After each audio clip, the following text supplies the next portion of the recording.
ಕಲ್ಯಾಣ ಮಕ್ಕಳು ನನ್ನೇ ಬಿಟ್ಬಿಟ್ಟು ಎಣ್ಣೆ ಬಿಡಕ್ಕೆ ಹೋಯ್ತಿದ್ರು ನಿಮ್ಗೆ ನ್ಯಾಯವಾ ಇಲ್ಲ ನಾನು ಬರ್ತೀನಿ ಇಲ್ಲ ಅಯ್ಯೋ ಅಣ್ಣ ಮತ್ತೆ ಬಂದನ. ಬೇಡ ಅಂತಲೇ ಬಿಟ್ಟು ಬಂದಿದ್ದೆ, ಮತ್ತೆ ಬಂದಪ್ಪ. ಏನು ಕರ್ಮ. ಇಲ್ಲಿ ಬೇಡ, ಆಯ್ತು ಹೋಗ್ಲಿ ಬಾ. ಇಲ್ಲ ಎಣ್ಣೆ ಸಾಕಾಲಿಲ್ಲ, ಹೋಗ ಇನ್ನೊಂದು ಕ್ವಾರ್ಟರ್ ತಗೊಬ್ರಾಗ. ಇಷ್ಟೊತ್ತು ಎಲ್ಲಿಗೆ ಹೋಗಿದ್ದು ಗುರು? ಏನು ಗುರು ಮತ್ತೆ ಎಣ್ಣೆ ಬೇಕಂತ ಇದ್ದಾನೆ. ಹೊಟ್ಟೆ ಆತನ ಎಣ್ಣೆ ಮಾಡಿ ಕಟ್ಟೆ. ಏನೋ ಯಪ್ಪಂಗೆ ಇನ್ನೂ ಸಾಕಾಗಿಲ್ವಂತ. ಅಯ್ಯಪ್ಪ ದುಡ್ಡು ಐತೆ ನಿಂತವ, ನನ್ನ ತವ ಅಂತಿಲ್ಲಪ್ಪ.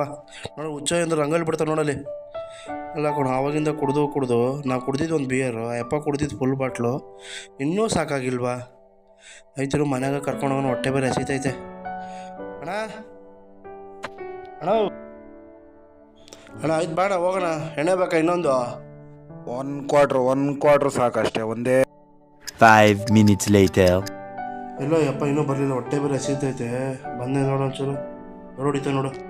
ಬಂದಂಗ ಗೊತ್ತಾಯ್ತು. ಹೋಗಪ್ಪ ಫಸ್ಟು ಡೋರ್ ತೆಗಿ ಹೋಗು. ಆಗ ಯಪ್ಪನ ಕಾಡ ತಾಡೋಕ್ಕಾಗ್ತಿಲ್ಲ ನಮಗೆ. ಏಯ್ ಅಪೇ ಅಪೇ ಅಪೇ ನೀರು ಕೊಡೋ ಒಂಚೂರು ಕುಡಿಯಕ. ಹೋಗೋಣ, ನೀನೇ ಕುಡಿ. ಎಷ್ಟು ಚೀಪ್ ಅನಿಸ್ಬಿಡ್ತು ಅಂದ್ರೆ ಈ ಅಪ್ಪನಿಗೆ ಬೆಳೆಗಳು ಕುಡಿಸ್ಬಿಟ್ಟು ಕೋತಿಗೆ ಎಂಡ ಕುಡಿಸ್ದಂಗೆ ಆಯ್ತು ನವೀನ್. ಈ ಅಪ್ಪನ ಸಾವಾಸ ಬೇಡ. ನಾಳೆಯಿಂದ ಇವತ್ತೆಲ್ಲ ಹಾಳಾಗಿದ್ದಾಯ್ತು. ನಾಳೆಯಿಂದ ತಿಕ್ಕ ಮುಚ್ಕೊಂಡು ಡ್ಯೂಟಿಗೆ ಹೋಗೋದು ಬೆಸ್ಟ್ ಅಲ್ಲ. ಸಾಕಪ್ಪ ಈ ಅಪ್ಪನ ಸಾವಾಸ. ಕುಡಿಯದಿದ್ದರೆ ಈ ಜನ ನಡೆಯಲಾರದೋ ಜೀವನ.